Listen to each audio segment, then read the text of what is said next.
하나님 감사합니다. 오늘 주일 하루를 허락해 주시고 또 하나님 앞에 나와서 하나님의 말씀과 교훈을 받게 해주셔서 감사드립니다. 저희들을 향하신 하나님의 그 크신 은혜와 사랑에 그리고 기대와 또 뜻에 감사드립니다. 주님께서 이 땅에 저희들을 위해서 오셨습니다. 또 저희들의 죄를 담당하시고 십자가에 못 박혀서 저희들의 모든 죄 용서해 주시고 아무 값 없이 천국 가게 해주신 것 감사드립니다. 또한 저희들 하나님 자녀 삼아 주시고 늘 함께 하시며 은혜와 사랑 더해 주시는 것도 감사드립니다. 저희들이 받은 그 은혜와 사랑에 늘 감사하며 그 은혜에 보답하는 삶 살 수 있기 원하오니 하나님께서 더욱 기뻐하시고 도와주시기 원합니다. 오늘 저희들 한자리에 모여서 하나님의 말씀 배우게 되었습니다. 또 하나님의 말씀과 교제를 통해서 저희 그간의 삶을 돌아보며 씻음과 고침을 받고자 원합니다. 늘 하나님의 은혜에 부끄럽지 않게 살아야 되지만 저희들 삶 속에 하나님 보시기에 합당치 못한 것들 있었음을 고백합니다. 죄도 지었고 불순종도 했고 또 게을렀고 또 교만한 적도 있었음을 고백합니다. 또 하나님의 말씀과 교훈으로 잘못된 것들 고치고 버릴 수 있도록 도와주시고 저희들을 하나님의 뜻을 더 깊이 깨달아 알아서 하나님의 뜻대로 잘 살아갈 수 있도록 도와주시옵소서. 저희들을 향하신 하나님의 많은 계획과 뜻이 있습니다. 저희들 각자의 삶에서 맡겨주신 일들 그리고 저희들을 통해서 구원하고자 하시는 영혼들 많이 있습니다. 저희들이 좀 더 힘을 내고 열심을 품어서 그 일들을 잘 감당하고 그 영혼들을 더 많이 구원할 수 있도록 도와주시기 원합니다. 그것에 필요한 하나님의 지혜와 능력도 주시고 힘과 용기도 주시길 부탁드립니다. 오늘 마땅히 이 자리에 함께 해야 되지만 또 여러 가지 사정 때문에 함께하지 못한 우리 형제자매님들이 있습니다. 어디에 있든지 기억해 주시고 또 있는 자리에서 하나님의 영광 가리우지 않도록 도와주시며 다음에는 꼭 이 자리에 함께해서 같이 은혜와 사랑 나눌 수 있도록 도와주시옵소서. 온라인으로 말씀을 듣는 이 자리가 또 하나님께서 축복하시는 자리가 되고 또 하나님의 은혜와 사랑으로 충만케 하시는 자리가 될 수 있도록 도와주시옵소서. 또 다가오는 학예 수양회를 위해서 기도드립니다. 저희들이 기도하고 있는 모든 영혼들 또 하나님을 찾고 있는 모든 영혼들이 하나님 말씀 앞에 나와서 끝까지 말씀 듣고 꼭 구원받도록 도와주시고 복음 들고 나아가는 우리 형제자매님들에게 지혜와 능력을 배나 허락하셔서 담대히 하나님의 말씀 증거할 수 있도록 도와주시옵소서. 오늘의 말씀의 시종을 오직 주 성령님께만 의지하오며 언제나 저희들을 사랑해 주시는 예수님 이름으로 기도드렸습니다. 아멘. 네, 성경 마가복음 2장 14절부터 17절까지입니다. 마가복음 2장 14절부터 17절까지입니다. 여기 슬라이드에는 14절이 빠져 있으니까 14절은 제가 읽겠습니다. 마가복음 2장 14절부터 17절까지입니다. 제가 읽겠습니다. 또 지나가시다가 알페오의 아들 레위가 세관에 앉아 있는 것을 보시고 저에게 이르시되 나를 조치라 하시니 일어나 조치니라. 그의 집에 앉아 잡수실 때에 많은 세리와 죄인들이 예수와 그 제자들과 함께 앉았으니 이는 저희가 많이 있어서 예수를 조춤이러라. 바리새인의 서기관들이 예수께서 죄인과 세리들과 함께 잡수시는 것을 보고 그 제자들에게 이르되 어찌하여 세리와 죄인들과 함께 먹는가? 예수께서 들으시고 저희에게 이르시되 건강한 자에게는 의원이 쓸데없고 병든 자에게라야 쓸데있느니라. 내가 의인을 부르러 온 것이 아니요 죄인을 부르러 왔노라 하시니라. 네, 거기까지입니다. 다들 잘 지내고 계시죠? 날씨가 좀 선선해져서 이제 여름을 나기가 좀 수월한 것 같습니다. 지난주까지는 굉장히 더워서 에어컨이나 이런 어떤 정기적인 도움이 없으는 잠자기가 힘들 정도로 더웠는데 이제 좀 선선해져서 좀 좋은 것 같습니다. 우리가 아무튼 살아있는 동안 하나님의 은혜에 매여서 살아야 되고 또 자나깨나 하나님께 기쁨과 영광을 돌리고 특별히 하나님의 일을 하는데 또 열심을 품어야 될 것 같습니다. 자, 오늘은 여기 마가복음 2장을 통해서 죄인을 향하신 하나님의 마음을 대해서 좀 배워보도록 하겠습니다. 예수님이 많은 제자를 이제 두셨습니다.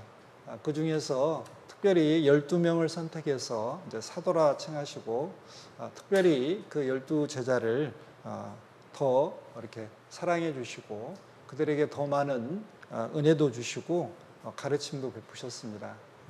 자, 그런데 이 12제자는 세상적으로 참 유명하고 똑똑한 사람들이 아니고 다 평범하고 또 심지어는 여기 레위 성경 마태복음을 쓴 이 마태입니다. 그런데 이 마태는 세리였습니다. 세무 공무원, 세금을 걷는 공무원이었습니다.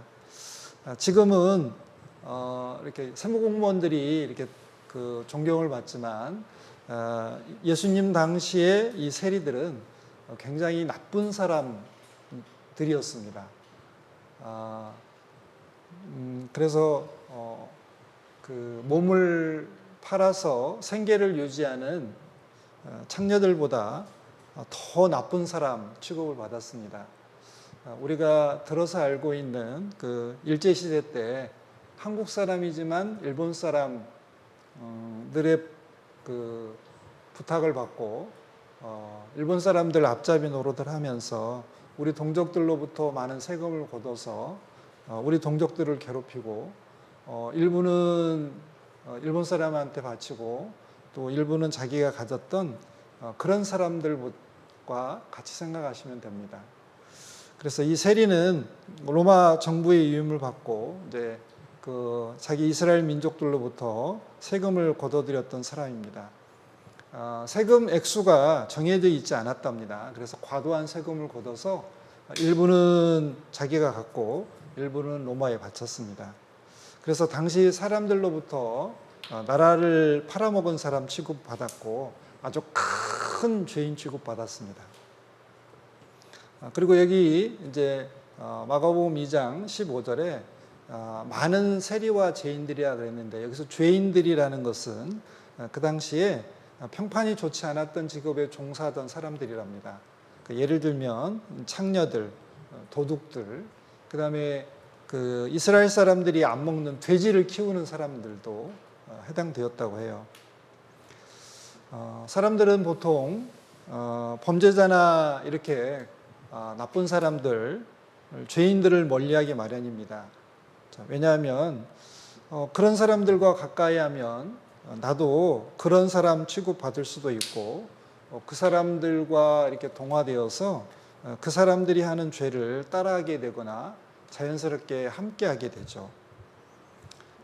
그러나 이제 예수님은 그 당시 이제 사람들로부터 손가락질을 받거나 또 무시를 당하거나 아주 천하게 취급받던 사람들과 함께 하셨습니다.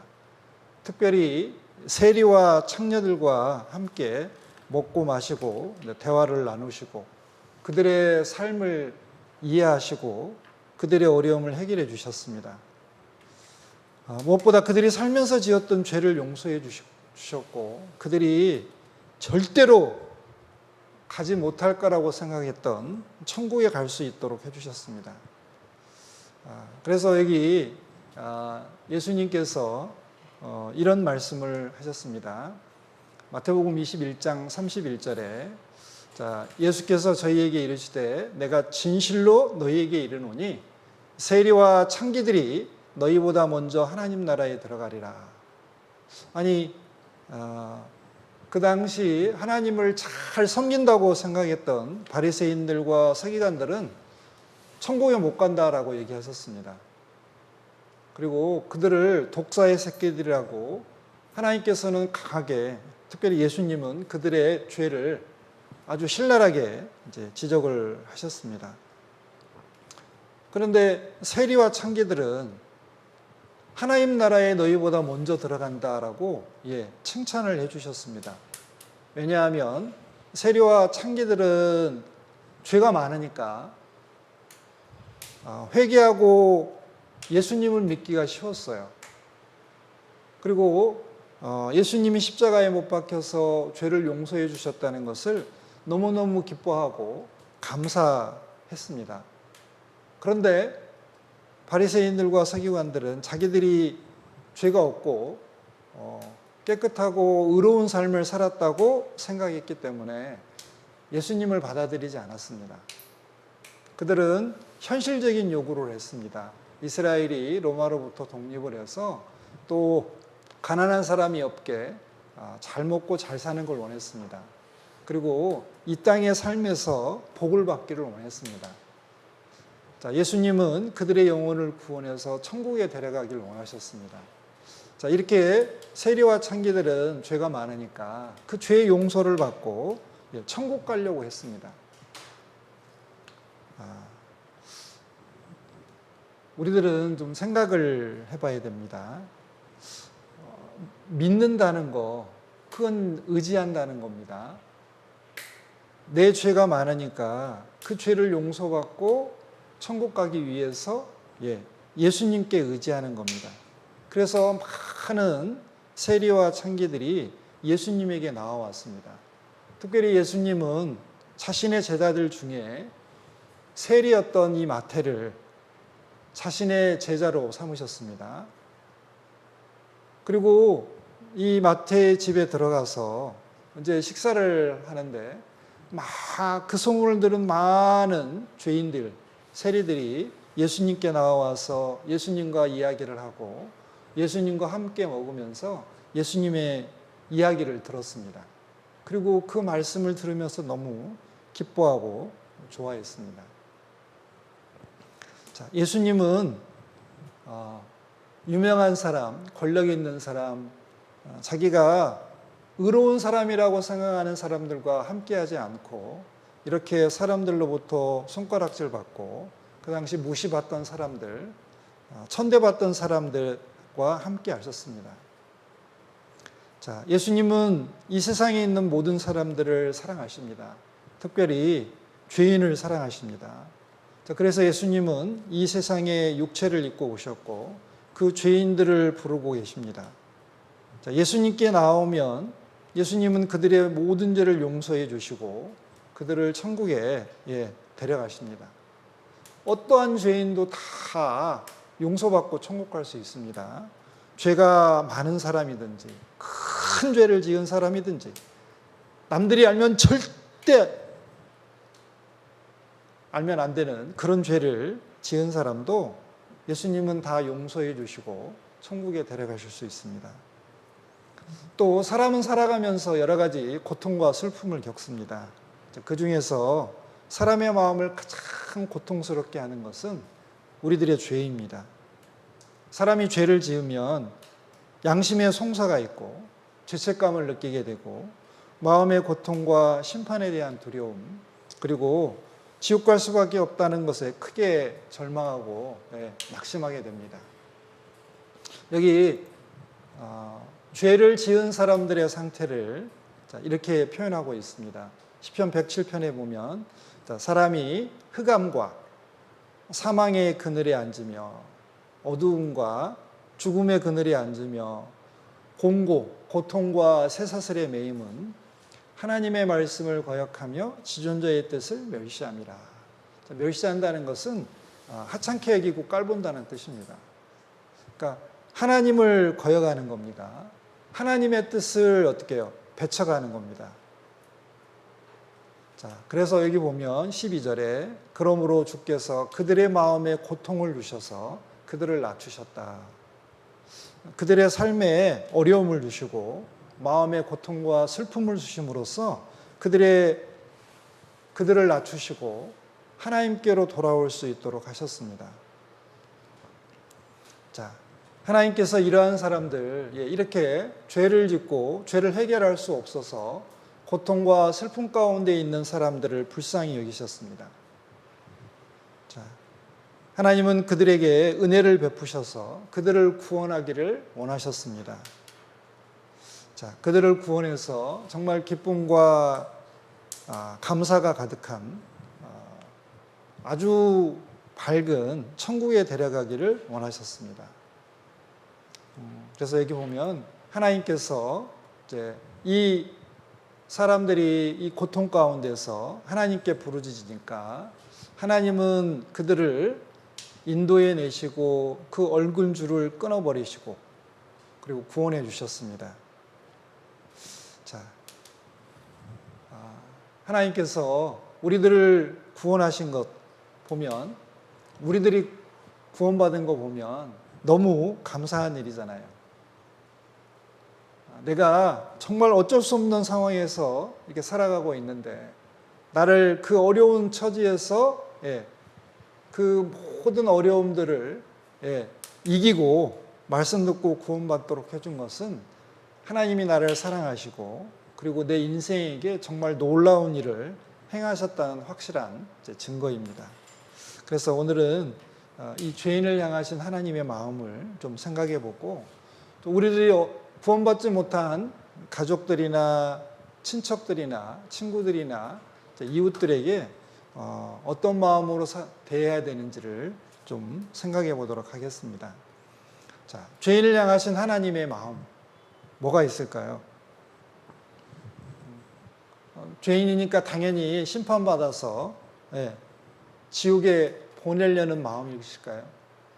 그리고 하나님은 죄인들을 벌을 주시면서 시원하다. 내가 드디어 이 죄에 대해서 심판하게 됐기 때문에 내 마음이 후련하다. 내가 복수를 하기 때문에 참 좋다. 자, 이런 마음을 가지셨을까요? 결코 그렇지 않습니다. 하나님은 죄인을 사랑하십니다. 죄는 너무너무 미워하시지만 그 죄인은 너무너무 사랑하시기 때문에 죄인들이 심판받아서 멸망받는 것을 하나님은 너무 안타까워하셨습니다. 그리고 너무 슬퍼하십니다. 자, 죄인을 향한 하나님의 마음과 생각이 이렇습니다. 첫 번째는 죄인이 생명과 복을 선택하기를 원하십니다. 두 번째는 죄인의 멸망을 절대 기뻐하지 않습니다. 원수라 할지라도 하나님은 그 원수가 돌이켜서 생명 얻기를 바라십니다. 그들이 멸망하는 것을 하나님은 절대 기뻐하지 않습니다. 그리고 회개하고 구원받기를 바라십니다. 자, 성경 신명기 30장에 보면 하나님께서 이스라엘 백성들에게 생명과 사망, 복과 저주를 내 앞에 두었다. 자, 그러니까 너와 내 자손은, 여기 보면 제가 밑줄을 치면서 말씀드리겠습니다.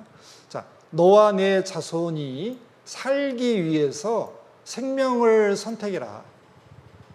자, 하나님은 생명을 선택하고 하나님을 사랑하고 그 말씀에 순종하고 그리고 하나님을 가까이 붙어서 좇기를 원했습니다. 하나님의 마음은 확실합니다. 하나님은 아무도 멸망하는 걸 원하지 않습니다. 우상을 숭배하면서 하나님을 떠나서 하나님을 대적하는 사람이라 할지라도 하나님은 멸망당하는 걸 원치 않습니다. 그들이 끝까지 하나님을 거부한다면 하나님은 그들이 죽고 난 다음에 영원한 심판을 행하시기는 하시지만 그 살아있는 동안에는 그들이 회개하고 돌이키기를 원하십니다. 생명을 선택하기를 원하십니다. 복을 선택하기를 원하셔요. 죄인이 멸망하는 것 절대 기뻐하지 않습니다. 자, 하나님께서 이스라엘 사람들이 우상을 숭배하고 죄를 많이 지으니까 이 바벨론이라는 나라를 통해서 이스라엘 민족에게 벌을 내리셨습니다. 나라가 망하게 하고 도시를 파괴하고, 이스라엘 사람들을 잡아서 바벨론 제국으로 이렇게 잡아갔습니다. 그러면서 이 예레미야 선지자를 통해서 지금 벌을 내리고 계시지만 하나님의 생각은 이렇습니다. 자, 여기 예레미야 29장 11절에 나 여호와가 말하노라 너희를 향한 나의 생각은 내가 아나니 재앙이 아니라 곧 평안이요. 벌을 주려는 게 아니고 벌을 받고 어떻게 해요? 정신을 차리고 하나님께로 돌아와서 다시 올바른 관계를 맺고 하나님의 축복 속에서 살기를 원했습니다. 너희 장래에 소망을 주려는 생각이다. 하나님은 멸망이 아니고 소망을 주고 그리고 하나님께서 약속을 해주시는 겁니다. 왜? 돌아오게 하겠다고. 그래서 이 예레미야 29장 바로 전에 70년이 차면 돌아오게 하겠다는 약속을 해주셨습니다. 그 약속을 믿고 70년 동안 벌을 받겠지만 잘 견디라고. 그리고 거기서 하나님과 올바른 관계를 맺고 하나님에 대한 믿음을 더 굳게 해서 돌아와서는 더 하나님을 위해서 열심히 살기를 바라셨습니다. 하나님은 죄인의 멸망을 절대 기뻐하지 않습니다. 그리고 하나님은 모든 사람이 구원받기를 원하셔요. 그리고 아무도 멸망치 않고 다 회개하게 이르기를 원하십니다. 어떠한 죄인도 멸망받는 것은 하나님의 뜻이 아니에요. 사람들이 이런 사람은 다 지옥 가야 됩니다. 하나님께 벌 받아야 됩니다. 라고 이야기하더라도 하나님은 그 사람을 용서해 주시고 구원하시기를 원하십니다. 자, 죄인들이 죄에서 돌이켜서 회개하고 구원받기를 바라십니다. 그게 하나님의 마음입니다. 또 죄인을 향하신 하나님의 마음, 죄인을 사랑하십니다. 하나님은 죄인을 위해서 이 땅에 오셨습니다. 여기 로마서 5장 8절에 우리가 아직 죄인 되었을 때에 그리스도께서 예수님께서 우리를 위하여 죽으심으로 십자가에 죽으심으로 하나님께서 우리에게 대한 자기의 사랑, 하나님이 우리를 사랑하시는 그 사랑을 확증하셨느니라, 확실하게 증거하셨느니라. 하나님, 죄인을 얼만큼 사랑하십니까? 라고 누가 물어보면 하나님께서 이렇게 대답하십니다. 십자가를 좀 봐라. 내가 십자가에서 죄인들을 위해서 죽기까지 사랑했다. 자, 로마서 5장 7절에 보면, 자, 의로운 사람을 위해서 죽는 자가 쉽지 않지만 있습니다. 죽어줄 만한 가치가 있는 사람을 위해서는 목숨을 버릴 수 있잖아요. 또 착한 사람을 위해서 용감히 죽는 자도 또 있어요. 그렇지만 죄인을 위해서 죽는 사람은 없습니다. 왜? 그럴 만한 가치가 없잖아요. 자, 사람들은 자신이 필요하다고 느끼거나 자신에게 가치가 있다고 생각하는 것에 돈과 시간을 사용합니다. 또 그 일을 하는데 드는 돈을 비용이라고 해요. 그래서 자신에게 필요하거나 좋아하거나 유익이 된다고 생각하면 비용을 기꺼이 지불합니다. 그런데 사람들은 필요 없거나 아니면 가치가 없다고 생각하는 일에는 절대로 시간과 돈을 안 써요. 그래서 우리 말씀 듣고 천국 가자고 전도하면 뭐라고 해요? 필요 없다고 생각하고 나에게는 아무 유익이 없다고 생각하니까요. 시간 없어. 안 내. 너나 믿어. 그리고 거절하잖아요. 듣고 믿으면 바로 천국에 갈 수 있는데 안 듣는 겁니다. 왜? 필요를 못 느끼니까. 자기에게 가치가 있다고 생각지 않는 거예요. 자, 하나님께서는 우리들을 구원하시기 위해서 예수님의 생명을 비용으로 지불하셨습니다. 자, 우리들은 예수님께서 자신의 목숨을 비용으로 지불할 만큼 우리가 착하거나 의롭게 살았거나 그러지 않았습니다. 우리는 착하고 의로운 것보다는 죄를 너무 많이 지었어요. 그리고 하나님을 알고 감사하기보다는 하나님 모르고 하나님을 대적하고 감사치도 않고 어찌 보면 우리는 하나님의 원수였습니다. 자, 그런데도 불구하고 하나님은 우리들을 사랑하셨습니다. 우리가 죄인이었는데, 원수였는데 사랑하신 겁니다. 자, 사랑의 특징 중에 하나가 그 사랑을 꼭 표현해야만 되는 거예요. 자, 사랑은 사랑하는 대상에게 그 사랑을 표현해야 만족을 느낍니다. 사랑하는 대상이 없어지거나 불행해지는 것, 그리고 그 사랑을 표현하게 되지 못하는 상황이 되는 것을 사랑하는 사람은 정말 안타까워하고 그게 큰 고통이 되고 슬픔이 되는 겁니다. 자, 죄인들이 멸망하면 하나님은 죄인을 사랑하시지만 표현할 기회가 사라지는 거잖아요. 그래서 하나님께서는 이 죄인을 사랑하셨습니다. 그래서 먼저 사랑해 주셨고, 일방적으로 사랑해 주셨고, 그리고 조건을 따지지 않고 그냥 무조건 사랑하셨습니다. 이 사람이 죄를 많이 지었든지 안 지었든지 어떤 삶을 살아왔든지 생각 안 하고 다 무시하고 무조건 사랑하셨습니다. 우리가 사랑받을 자격이나 공로가 있어서 하나님이 우리를 사랑하신 게 아닙니다. 하나님 자신에게 있는 그 사랑이 넘쳐서 우리를 사랑하신 거예요. 하나님은 사랑이시라 그랬습니다. 사랑 자체에서요. 그 사랑은 하나님에게서 넘쳐 흐르게 되어 있습니다. 그 넘쳐 흐르는 사랑이 어디로 가냐? 사람에게로 향합니다. 물론 구원받은 그리스도인들에게도 그 사랑이 가지만 구원받지 못한 죄인들에게도 그 사랑이 갑니다.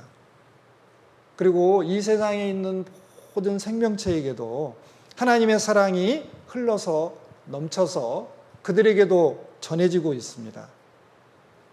자, 하나님은 그 사랑을 표현하시기 위해서 사람으로 오셨고 십자가에 못 박혀 돌아가셨습니다.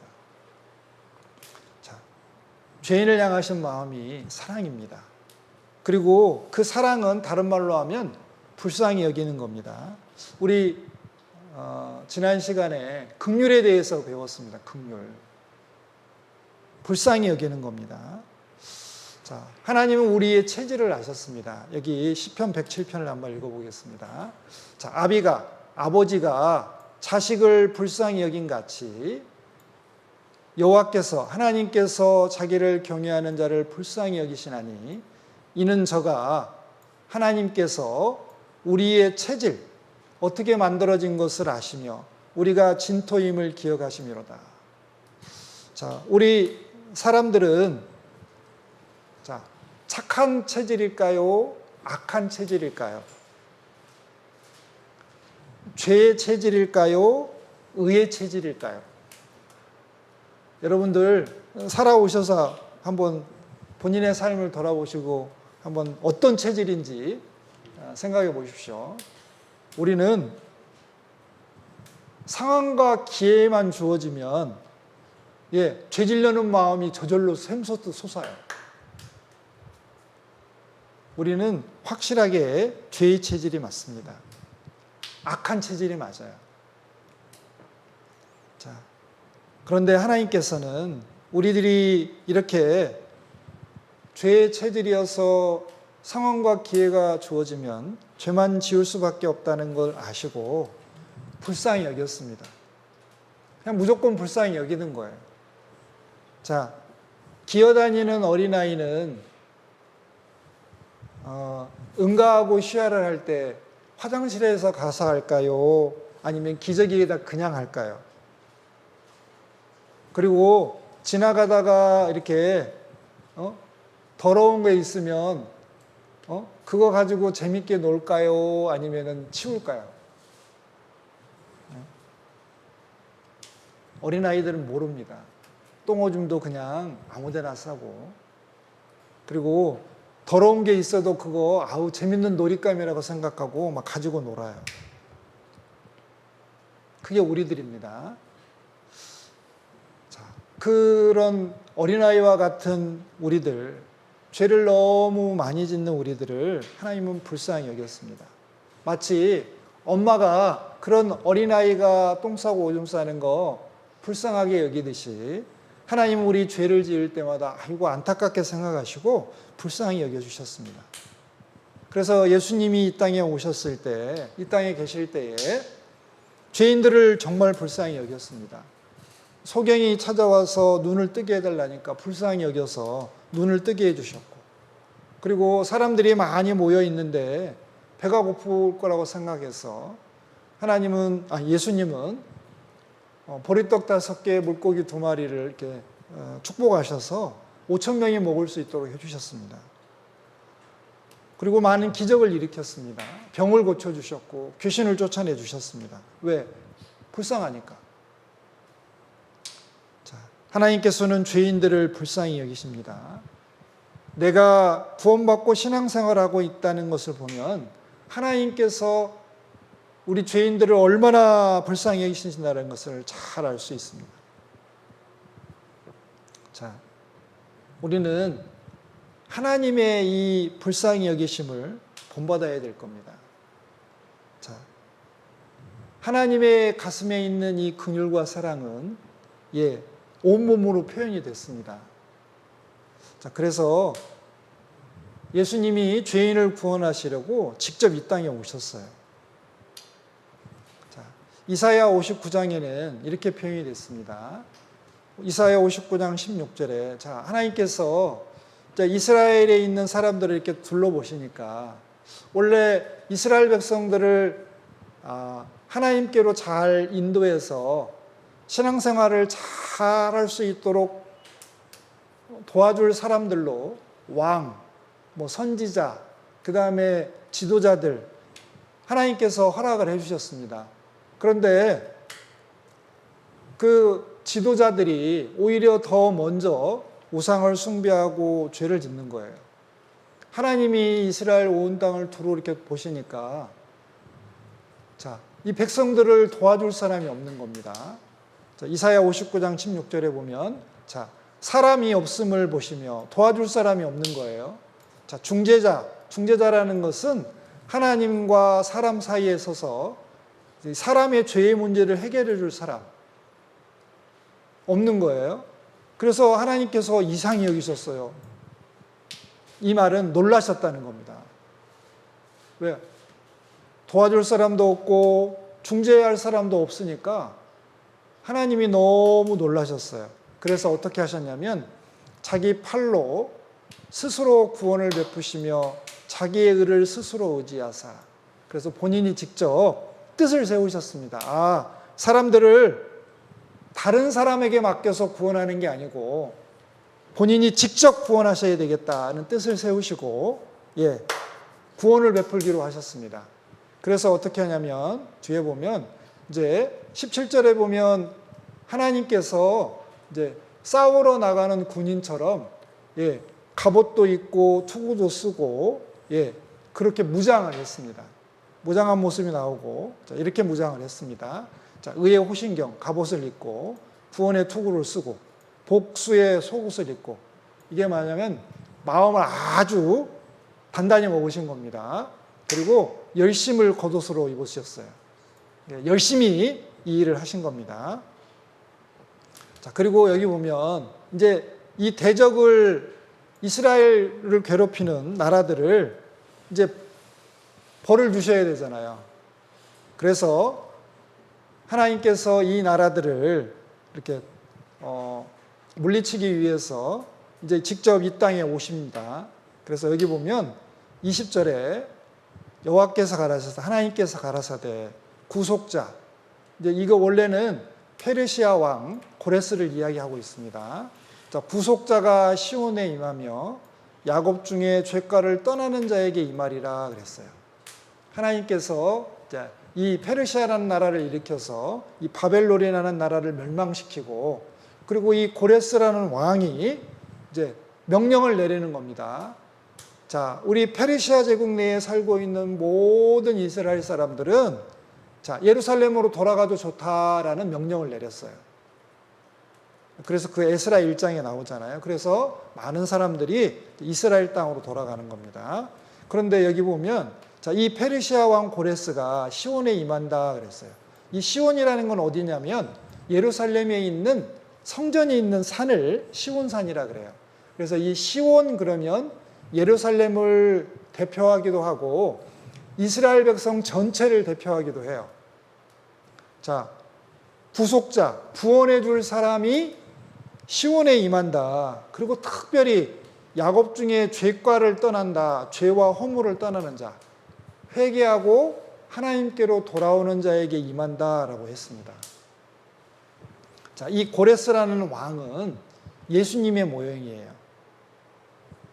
자, 장차 우리 영혼을 구원해서 천국에 데려가실 예수님께서 이 세상에 오실 것, 특별히 예루살렘에 오실 것을 여기 지금 예언하고 있습니다.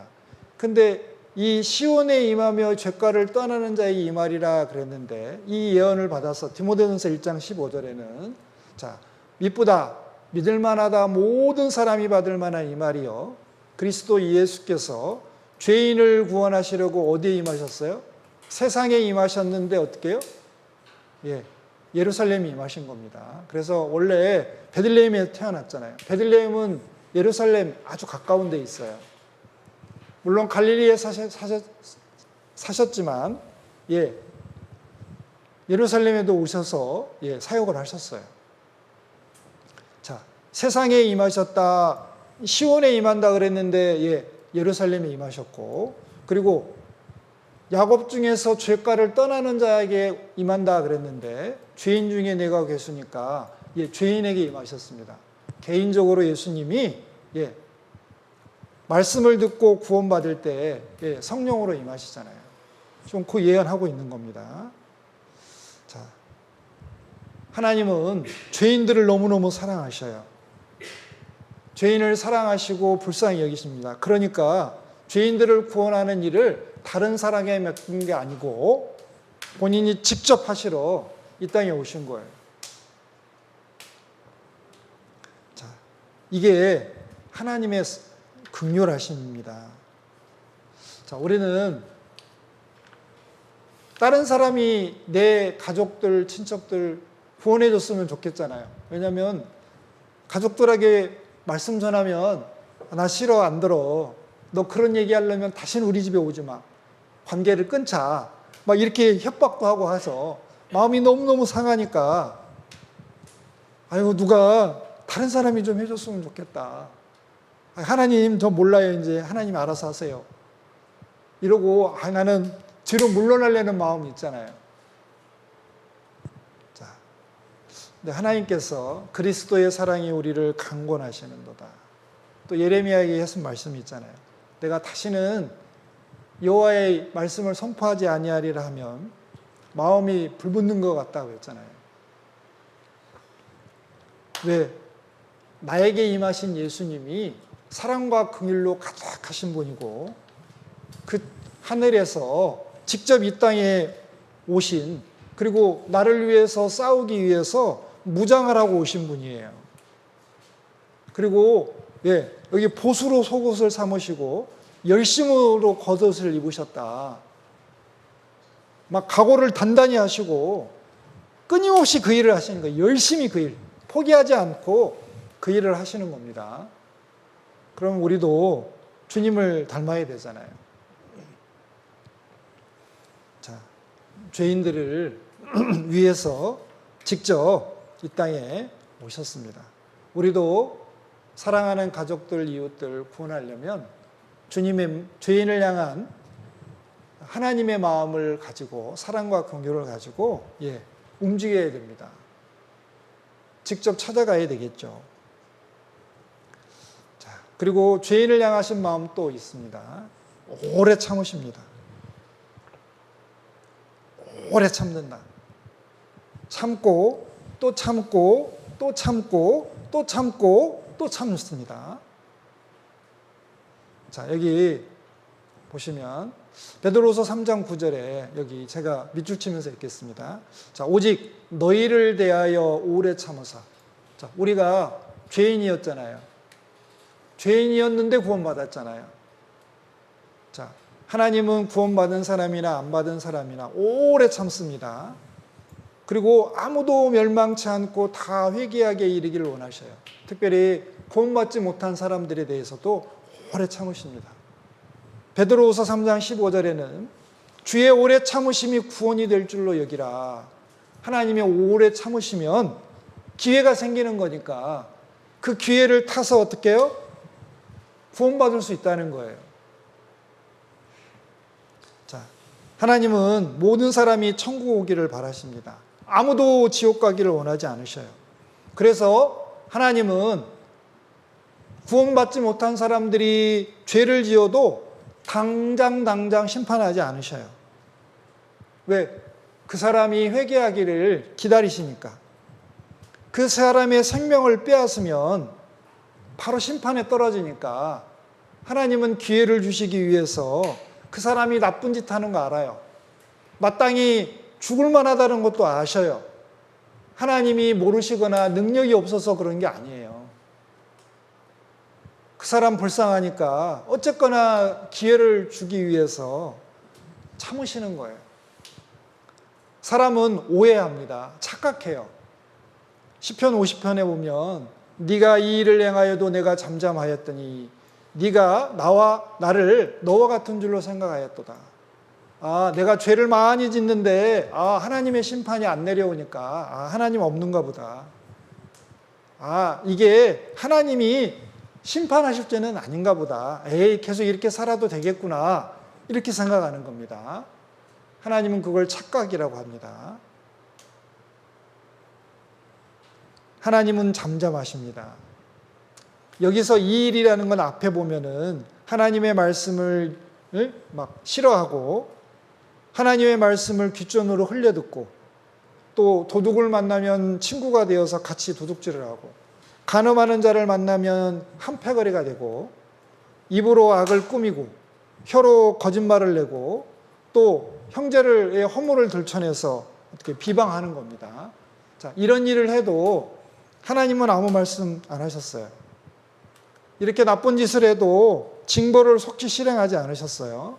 그리고 잠잠히 지켜만 보셨습니다. 그러니까 사람들이 하나님에 대해서 오해하는 거예요. 하나님 없는가 보다. 하나님 능력이 없는가 보다. 자, 그런데 하나님이 그들을 불쌍히 여겨서 그냥 오래 참으시는 겁니다. 오래 참으시는 거예요. 왜? 어쨌거나 말씀 들을 기회에 또 전도자를 보내서 그들을 어떻게 해요?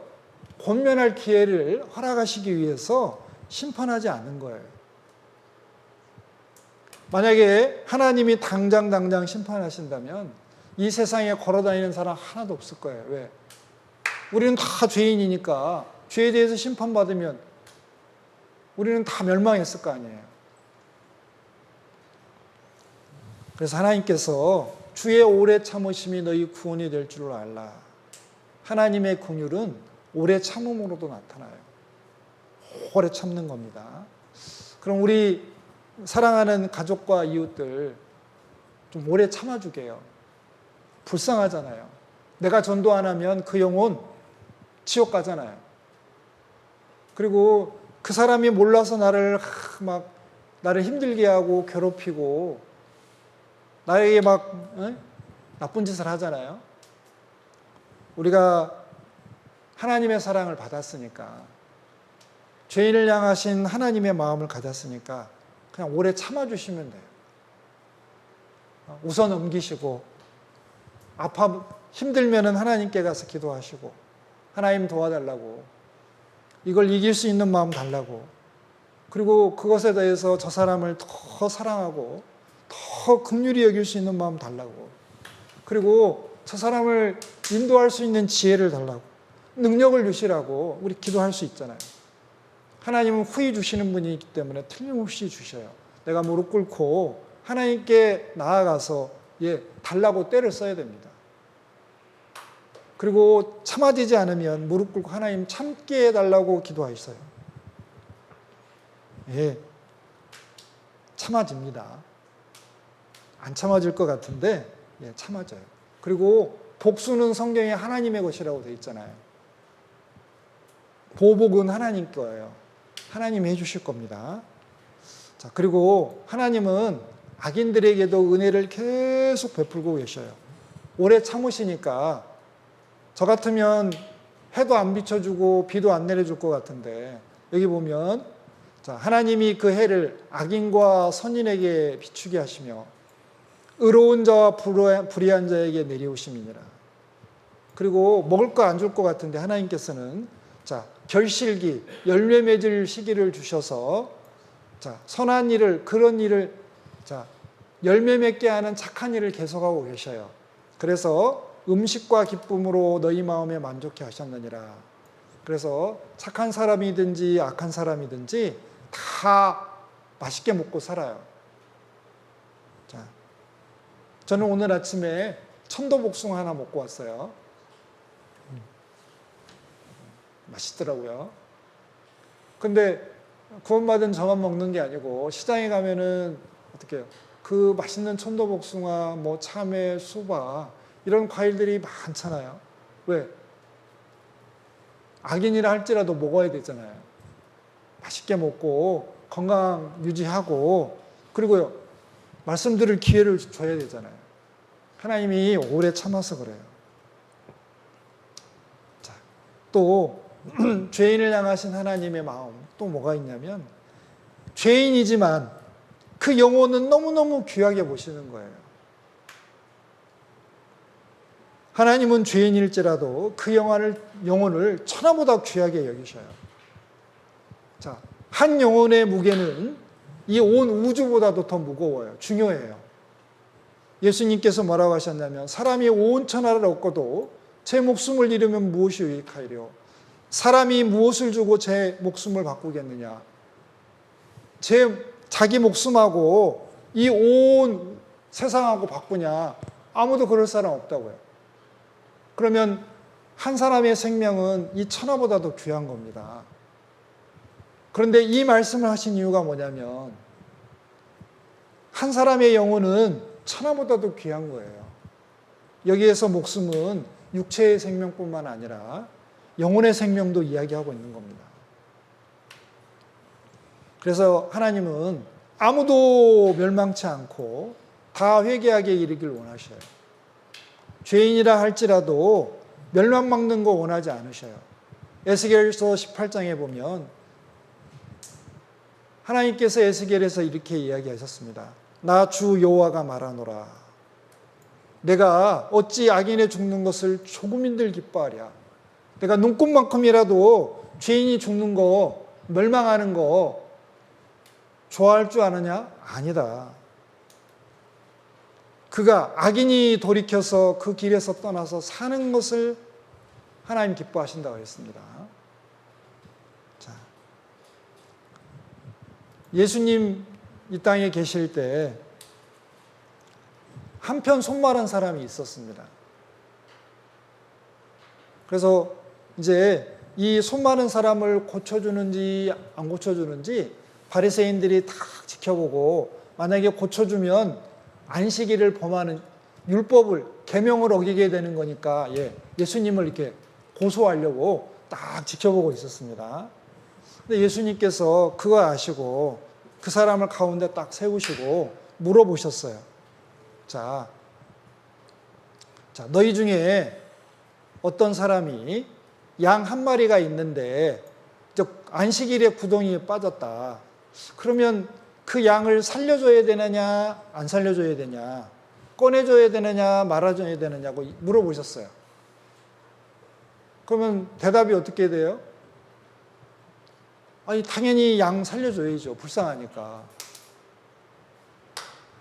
그런데 대답 안 하는 거예요. 그러면서 예수님이 뭐라고 하셨냐면 사람은 양보다 훨씬 더 귀한 건데 당연히 그 사람의 문제를 해결해 줘야지. 그래서 이 한편 손마른 사람을 바로 고쳐주셨어요. 자, 다른 성경에서는 이렇게 물어보십니다. 자, 안식일을 어기고서라도 선을 행하는 것과 악을 행하는 것, 생명을 구하는 것과 죽이는 것, 어느 것이 옳으냐? 당연히 알 수 있죠.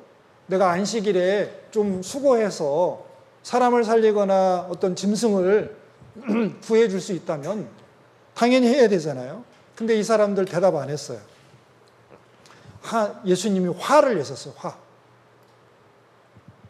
아니 당연히 사람을 살려야 된다라고 얘기를 해야 되는데, 선을 행해야 된다고 얘기를 해야 되는데 이 사람들이 악하니까 마음이 딱딱하게 굳어졌어요.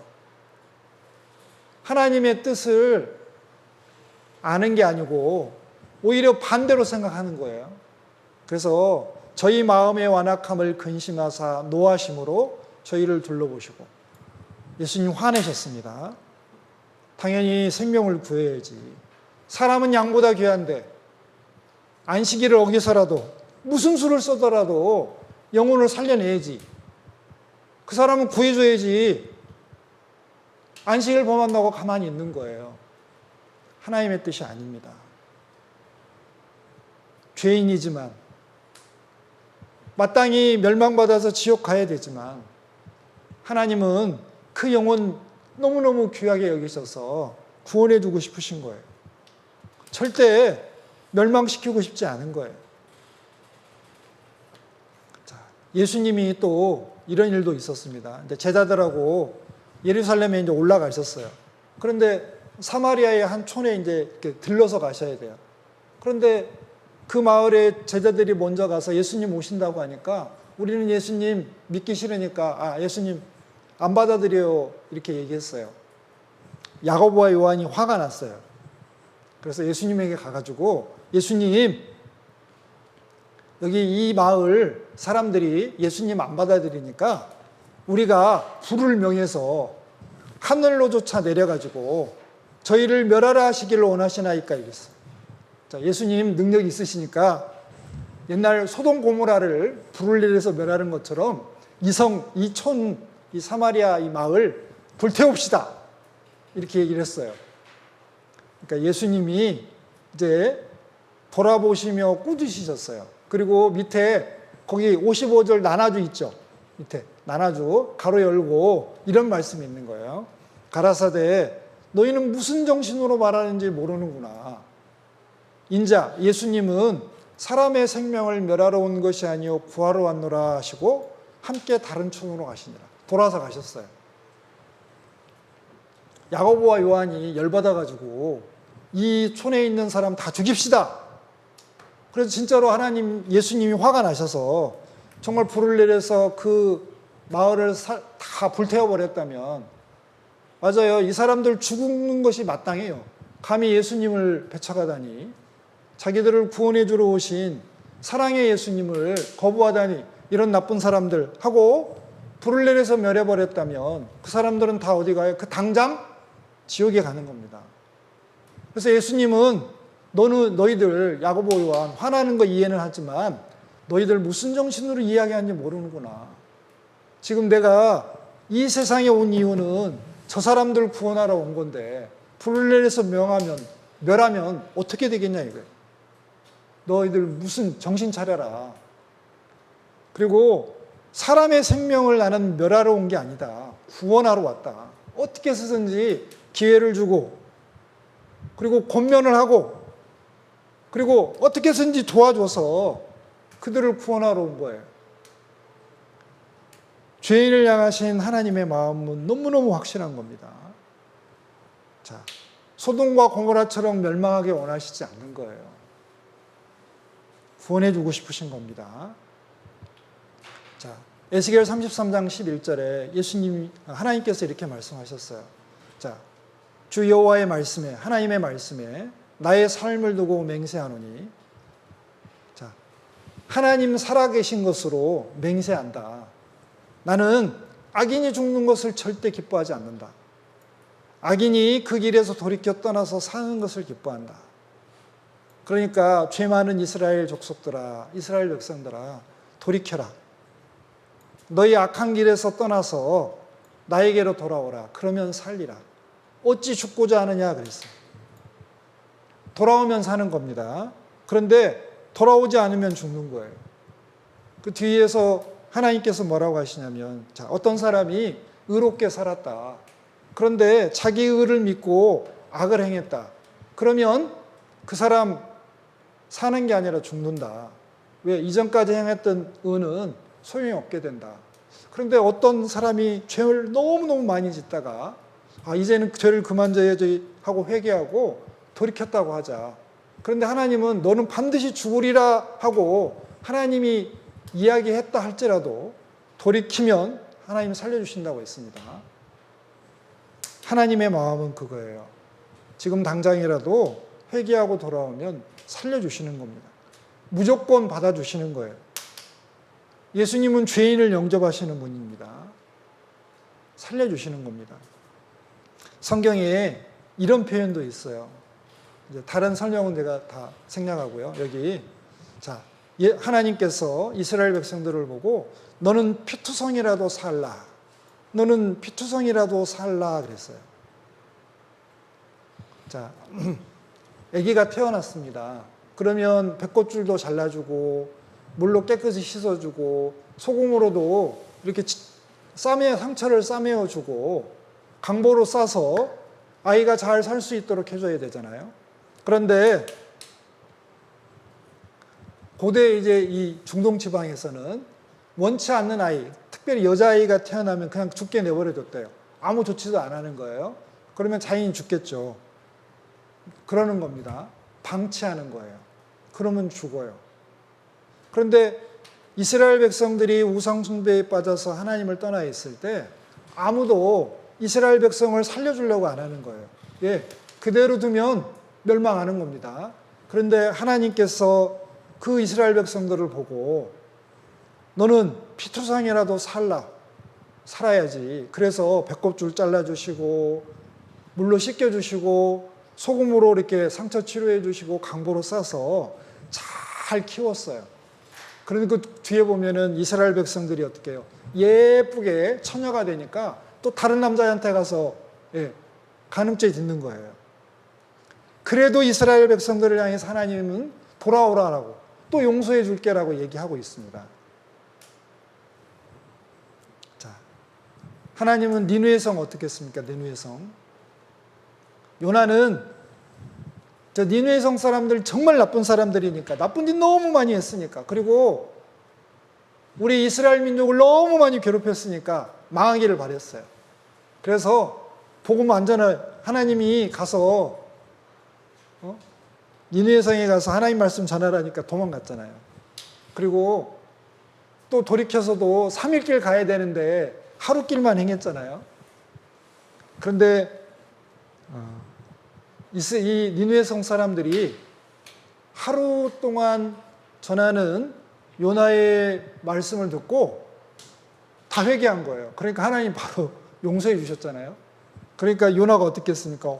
화를 냈잖아요. 내가 이럴 줄 알았다고 하나님. 하나님은 은혜롭고 자비롭고 노하기를 더디하시고 사랑이 많으시니까 건덕지만 있으면 은혜 베풀고 이 사람들 나쁜 사람들이 멸명해야 되는데 내가 이럴 줄 알았다. 멸망 안 시킬 줄 알았다고. 그래서 화를 내잖아요. 그러니까 하나님께서 요나에게 야 요나야 좀 들어봐라. 자 이제 박농풀이 시든 건 다 아시죠. 자 내가 수고도 아니하고 네가 키우지도 않고 하룻밤에 났다가 하룻밤에 망한 이 박농풀을 네가 아끼지 않았느냐. 이 박농풀이 필요하지 않았느냐. 그러니까 이 박농풀이 오래 있기를 바라지 않았느냐. 그런데 이 니느웨 성에는 좌우를 분별치 못하는 자, 어린아이가 12만 명이에요. 그러니까 한 어른까지 하면 60만 명 정도가 되는 큰 성이고 아무 죄도 없는 육축, 가축들, 짐승들도 많이 있으니까 내가 아끼는 것이 어찌 합당치 아니하냐. 하나님은 니느웨 성같이 엄청나게 죄를 많이 지은 그 나라도 어떻게 용서해 주기를 바라셨어요. 그 성을 아꼈어요. 왜? 그 성 사람들 죄인이지만 멸망하는 건 원하지 않으셨어요. 살려주셨습니다. 그렇다면 내 주변에 있는 가족과 친척과 이게 그 친구들, 아는 사람들은 요나처럼 나쁜 사람은 아니잖아요. 아니, 니느웨성 사람처럼 나쁜 사람들은 아니잖아요. 그리고 우리가 요나처럼 되면 안 되잖아요. 그분이 아무리 복음을 맺혀가고 나를 괴롭게 한다고 할지라도 우리 요나처럼 되면 안 되잖아요. 자, 하나님께서는 죄인을 사랑하십니다. 그리고 그 영혼을 너무 귀하게 여기셔요. 한 영혼을 천하보다도 귀하게 여기십니다. 그 사람이 죄인일지라도 그 죄인의 영혼을 사랑하셔요. 또 죄인을 향하신 하나님의 마음은 친구가 되어지기를 원하셨어요. 자, 여기 보면 누가복음 7장 34절에 세리와 죄인의 친구로다 그랬습니다. 죄인들의 친구라고요. 자, 제가 사귀는 친구들이 다 범죄자들이에요. 막 깡패, 막 사기꾼, 그 다음에 창녀들, 이런 사람들이에요. 그러면 다른 사람들이 저를 보고, 아이, 저 사람은 그런 사람인가 봐. 이렇게 생각하잖아요. 그래서 사람들은 자연스럽게 죄인들을 멀리해요. 그렇지만 예수님은 죄인의 친구가 되어주셨습니다. 자, 예전부터 하나님은 가난하고 힘없는 고아나 과부의 하나님이셨어요. 그들을 돌보시고 그들을 지켜주셨습니다. 또 아는 사람이 없는 나그네, 손님, 그 사람들을 보호하셨어요. 자, 사람은 겉모습을 보고 판단하고 그리고 겉모습이 비슷한 사람끼리 지내려고 해요. 권력 있는 사람은 권력 있는 사람끼리, 부자는 부자끼리, 똑똑한 사람은 똑똑한 사람끼리 모이려고 해요. 자, 그런데 하나님은 겉모습 보는 게 아니라 중심을 보시니까, 하나님은 정말 겸손하신 분이니까 이 세상에서 낮은 사람들, 이 세상에서 무시받고 천대받는 사람들, 그 사람들과 함께 하시고 그들을 보호하시고 그들에게 은혜를 베푸시고 그들을 구원하시기를 기뻐하셨어요. 그래서 예수님의 팔복 중에 심령이 가난한 사람은 천국이 저희 것이며 라고 했잖아요. 왜? 육신이 가난하면 심령이 가난하기가 쉬워요. 그리고 그들에게 복이 임해요. 자, 예수님이 이제 활동하실 때 여리고에 가셨어요. 특별히 들리셨습니다. 누가 있었냐면 여기 삭개오가 있었어요. 삭개오, 세리장. 그러니까 세리들이 나쁜 사람이라고 이렇게 손가락질 받는데 그 중에 두목이에요. 그 지역에 그러니까 세리장이었어요. 그런데 이 삭개오는 키가 작았어요. 세리장까지 되려면 죄를 많이 지었겠죠.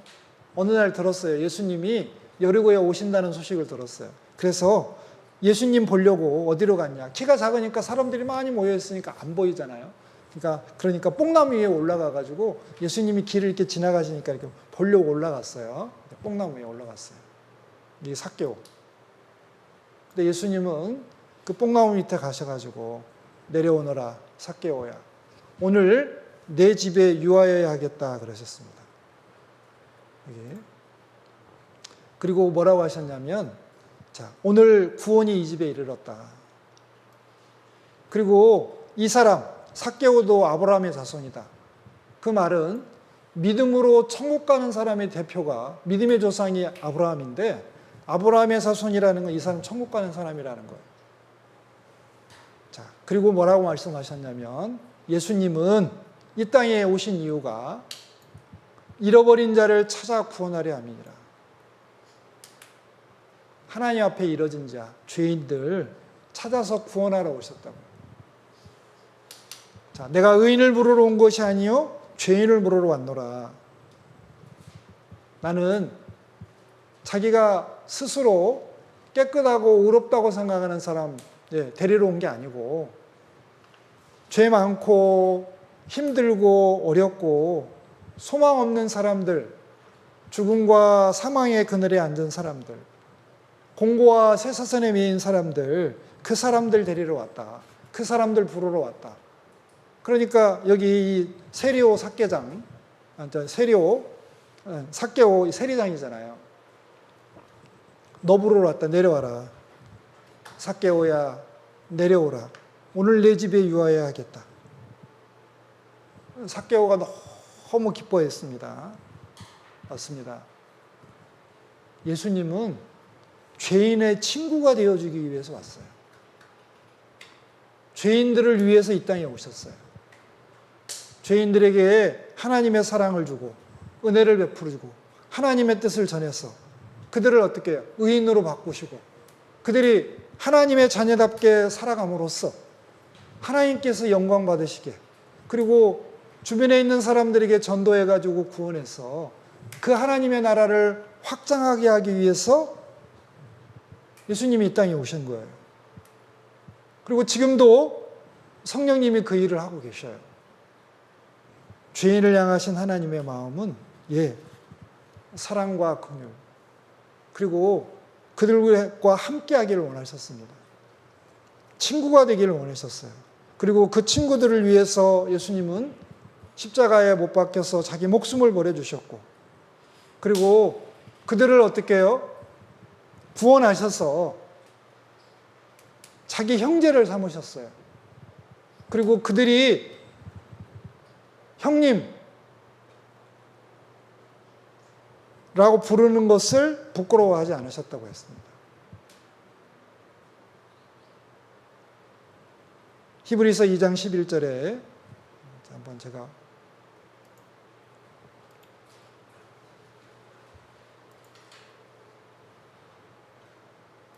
여기 보면 거룩하게 하시는 자 예수님과 거룩하게 함을 입은 자들 우리 구원받은 그리스도인입니다.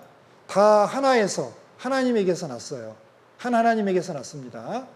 그리고 형제 예수님과 우리는 형제예요. 형 동생입니다. 형제라 부르기를 부끄러워 아니하시고 너는 내 동생이다.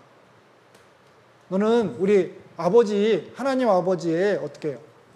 아들이다, 딸이다. 그렇게 인정해 주는 것을 부끄러워 아니하셨다고요. 우리는 잘난 사람만 친구하고 싶습니다. 좋은 친구 사귀고 싶잖아요. 나보다 더 나은 사람 사귀고 싶잖아요. 나쁜 사람들, 나보다 못한 사람들 친구하기 힘든데 예수님은 자기보다 훨씬 못한 사람들, 지옥 가기에 합당한 아주 비참한 사람들을 친구 삼으셨습니다. 그래서 교회 안에서는 차별이 있을 수 없어요. 똑똑하다든지 부자라든지 그리고 권력이 있다든지 그런 것 때문에 나는 대접을 받아야 되고 나는 무시를 받아야 된다 이런 거 없습니다. 야고보서에는 그거 죄라고 했습니다. 사람을 외모로 취하면 죄가 된다고 했습니다. 예수님도 우리를 부끄러워하지 않으셨는데 감히 누가 우리 형제자매님들 중에 누가 당신이 나의 형제가 된 거 부끄럽습니다. 이런 말 하는 거 절대 옳지 않습니다. 그리고 예수님은 이 죄인의 경배를 받으셨어요. 누가복음 7장에 보면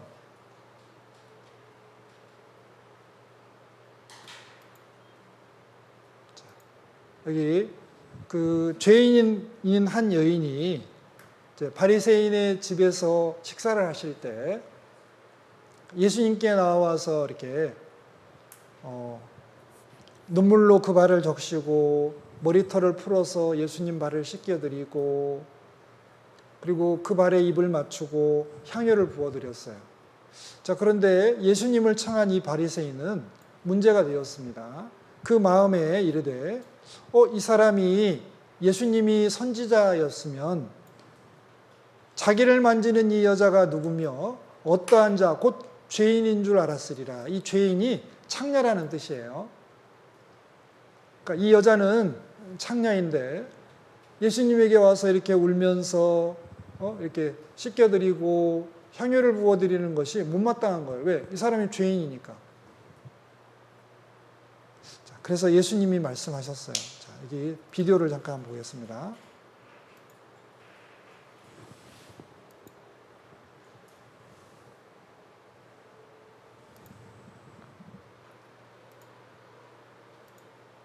예수님은 그 여자를 돌아보시며 시몬에게 말씀하셨어요. 이 여인이 보이니? 내가 너희 집에 들어왔을 때 너는 나에게 발을 씻을 물도 주지 않았지. 하지만 이 여인은 자신의 눈물로 내 발을 적시고 자신의 머리털로 내 발을 닦아주었단다. 너는 나에게 입 맞추지도 않았지만 이 여인은 내가 들어왔을 때부터 내 발에 입 맞추기를 쉬지 않았지.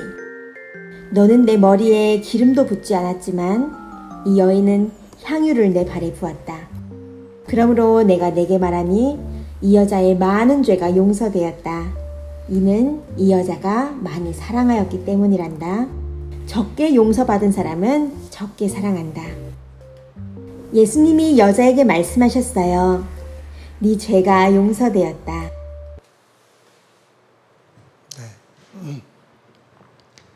이 향유를 부어드린 여인이 죄인인 걸 아셨습니다. 그런데 예수님은 그 여인이 자기 발을 씻기도록 내어주셨고 눈물로 씻고 입을 맞추고 향유 부어드리는 것을 다 이렇게 받으셨어요. 예수님은 죄 많은 그 여인의 진심을 아셨습니다. 그 진심이 뭐냐면 회개하고 믿으려는 마음, 예수님을 사랑하고 그 사랑을 표현하는 마음을 아셨어요. 그러니까 그 여자가 하는 거 다 받으시고 그리고 인정해 주시고 이 여자가 너무너무 나를 사랑한다라고 얘기해 주셨습니다.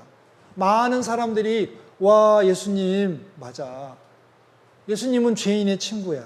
죄인을 받아두셔. 죄인을 용서해 주시고 누구라도 예수님에게 가면 예수님이 받아주셔. 아마 많은 사람들이 기뻐하고 위로가 됐을 거예요. 자, 죄인을 향하신 하나님의 마음, 친구가 되어주기를 원하십니다. 그러면 우리도 구원받지 않은 우리 주변에 있는 사람 친구가 되어줘야 됩니다. 먹을 것도 주고 선물도 주고 시간도 같이 해서 놀아주고 그리고 그를 위해서 기도해주고 주님처럼 섬겨주고 뭔가 줘야 되잖아요. 그래야 그들의 영혼을 구원할 수 있잖아요. 친구가 되어준다는 것이 예수님이 우리가 친구 되어진 방법이 먼저 목숨도 주시고 다 주시잖아요. 그리고 친구하자 그러니까 하고 우리들이 기쁜 마음으로 친구가 되는 것처럼 우리도 많은 걸 줘야 됩니다. 그리고 이제 죄인을 향하신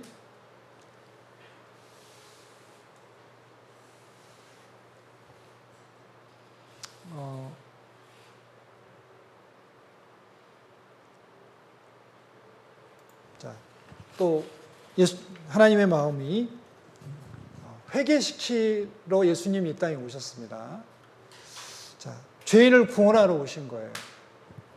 자, 누가복음 5장 32절에 내가 의인을 부르러 온 것이 아니요. 그러니까 의인 부르러 온 게 아니고 죄인을 부르러 왔는데 회개시키러 왔어요. 왜? 죄를 회개해야 복음을 믿을 수 있잖아요. 회개하지 않으면 구원을 못 받아요.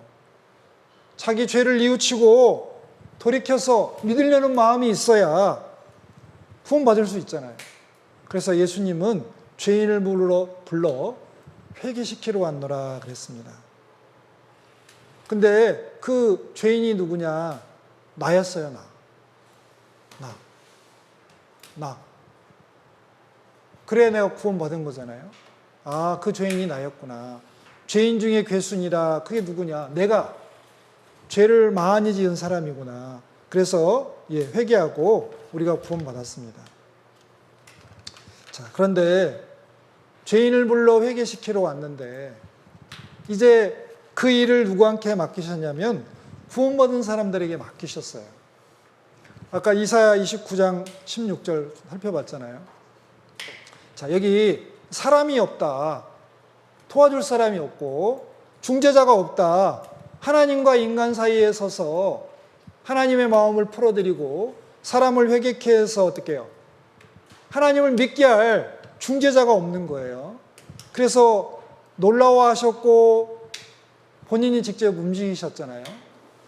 그런데 지금도 만약에 예수님께서, 하나님께서 하늘에서 보시고 누가 가지? 누가 이 복음을 가지고 저 사람에게 가지?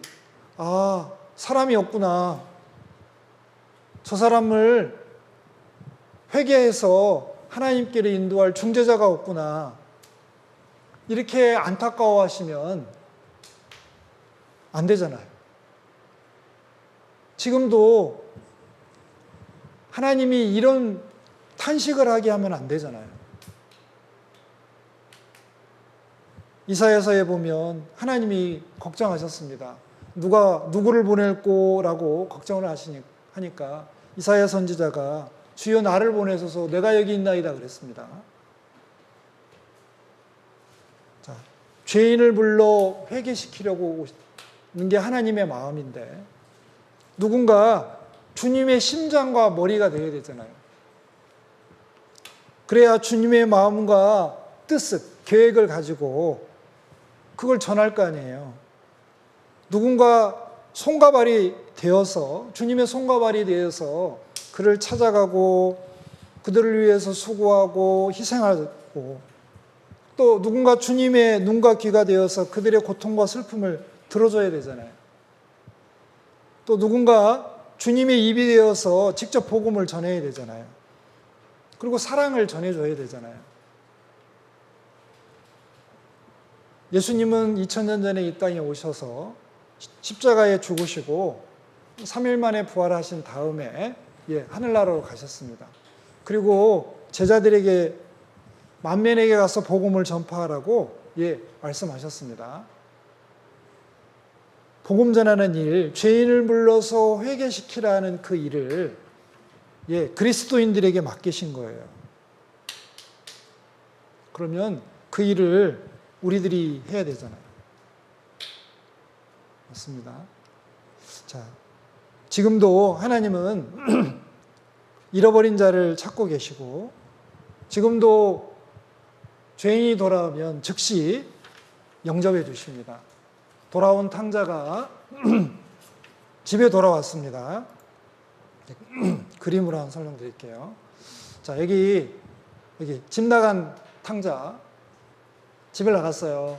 그래서 신나게 죄짓고 살다가 돈 다 떨어지니까 이제 막 굶어 죽게 생겼어요. 그래서 하나님 아버지에게 돌아가야지 하고 돌아왔을 때 아버지가 아무것도 묻지 않고 무조건 받아주셨어요. 이 돌아온 탕자가 누구냐? 나예요. 이 아버지가 누구냐? 하나님이셔요. 돌아오면 무조건 받아주시고 옛날 아들의 지위를 회복시켜 주시잖아요. 좋은 옷도 입혀주시고 여기 반지도 끼워주고 좋은 신도 신겨줍니다. 근데 지금도 이 돌아오기를 바라는 탕자 많이 있잖아요. 구원받지 못한 모든 사람들은 이 돌아와야 될 탕자들이거든요. 자, 여기 보세요. 여기. 이게 누구냐면 거지처럼 생겼잖아요. 파리도 있고. 이게 나예요. 하나님께서 이 돌아오면 즉시 받아주세요. 죄인을 향하신 마음이에요. 누군가 복음을 들으러 오고 믿겠다고 하면 바로 어떻게 해요? 하나님 아들 삼아주시잖아요. 예수님 십자가 돌아가실 때 2명의 강도가 못 박혀 죽어가고 있었는데 한 강도가 예수여 당신의 나라에 임하시면 나를 생각하소서라고 하니까 예수님이 즉시 그러셨잖아요. 내가 진실로 내게 이르노니 네가 오늘 나와 함께 낙원에 있으리라. 바로 어떻게 해요? 천국 데려가시잖아요. 하나님의 마음은 그렇습니다. 죄인이 회개하면 무조건 받아주시는 거예요. 그게 하나님의 뜻이고 하나님의 마음이고 그 마음이 십자가까지 나아가셨던 겁니다. 자, 우리는 이 주님의 마음을 좀 배워야 돼요. 자, 주님의 마음이 뭐냐면 이겁니다. 자, 너희는 가서 자, 내가 긍휼을 원하고 제사를 원치 아니하노라 하신 뜻이 무엇인지 배우라. 하나님은 뭔가 소나 양, 돈, 뭐 이런 거 바치는 거 좋아하는 게 아니고 불쌍히 여기는 거 그거 원한다고. 하나님이 원하시는 것을 좀 배워라. 그래서 어떻게 해요? 죄인을 부르러 오셨잖아요. 죄인이 구원받는 거 원하시는 거다고요. 자, 여기 그래서 빌립보서 2장 5절에 이렇게 말씀하셨습니다. 너희 안에 이 마음을 품어라. 곧 그리스도 예수의 마음. 예수님 마음이 뭐냐? 죄인을 불쌍히 여기는 마음. 죄인을 사랑하시는 것. 그들이 어떻게 쓰든지 회개하고 돌아오는 것. 그들에게 어떻게 하든지 기회를 주시는 게 그게 죄인을 향하신 하나님의 마음이에요. 자, 하나님의 마음이 그렇다면 우리는 작은 예수들이잖아요. 구원받은 사람들은 하나님의 자녀가 되었고 하나님의 마음이 있는 사람들입니다. 작은 예수니까 예수님의 마음이 있잖아요. 그 예수님의 사랑과 긍휼이 우리 마음에 와 있습니다. 그래서 우리도 그 마음으로 다른 사람을 불쌍히 여겨야 됩니다. 이제 학예 수양회가 또 일주일 앞으로 다가왔습니다. 우리 2차 학예 수양회로 부르기로 했습니다. 2차 학예 수양회가 이제 일주일 남았습니다. 우리 전도하고 싶은 영혼들 많이 있잖아요. 죄인을 향하는 하나님의 마음. 내가 의인을 부르러 온 것이 아니요 죄인을 부르러 왔노라. 예수님이 이 땅에 오신 목적이 뭐냐? 그 한 죄인 구원하러 오신 겁니다. 그 마음이 우리들에게도 좀 전해져서 우리도 좀 더 담대하게 그들을 사랑과 긍휼로 좀 인도했으면 좋겠습니다. 같이 기도하고 마치겠습니다. 하나님 고맙습니다. 오늘 한자리에 모여서 하나님의 마음과 뜻을 헤아려 보았습니다. 저희들 마음을 뜨겁게 해주시고 또 하나님의 은혜와 사랑으로 충만케 해주셔서 저희들이 주님의 뜻대로 올바로 살아갈 수 있도록 도와주시며 저희들 손과 발에 주님의 지혜와 능력을 더하시고 힘과 용기를 더하셔서 주님의 일을 잘 감당할 수 있도록 도와주시옵소서. 특별히 2차 학예 수양에 일주일 앞으로 다가왔습니다. 기도하고 있는 영혼들, 그 영혼들을 하나님 앞으로 인도하는데 저희들이 주님의 손과 발이 되고 주님의 심장이 되고 머리가 되고 또 주님의 입과 귀가 되어서 그들을 인도할 수 있도록 도와주시옵소서. 저희들이 뒤로 물러가지 않고 하나님의 마음으로 하나님의 사랑과 긍휼로 나아갈 수 있도록 하나님 도와주시옵소서. 이렇게 함께 해주신 하나님께 감사드리고 저희들의 남은 모든 삶 또 하나님의 은혜의 손길에 부탁드리오니 하나님의 뜻대로만 인도해 주시옵소서. 예수님 이름으로 기도드렸습니다. 아멘. 네, 수고하셨습니다.